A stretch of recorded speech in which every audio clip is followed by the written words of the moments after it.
বিএনপির ভারপ্রাপ্ত চেয়ারম্যান দেশনায়ক তারেক রহমান ঘোষিত রাষ্ট্রকাঠামো মেরামতের ৩১ দফা কর্মসূচি তৃণমূল পর্যায়ে পৌঁছে দিতে ময়মনসিংহের ভালুকায় ২৫ অক্টোবর সন্ধ্যায় উপজেলায় উঠান বৈঠক অনুষ্ঠিত হয়েছে।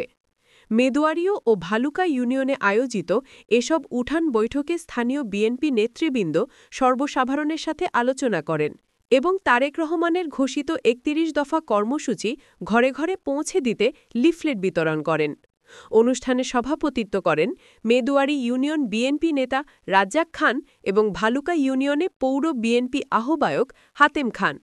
উভয় বৈঠকের প্রধান অতিথি হিসেবে উপস্থিত ছিলেন ভালুকা উপজেলা বিএনপির ভারপ্রাপ্ত আহ্বায়ক মোর্শেদ আলম।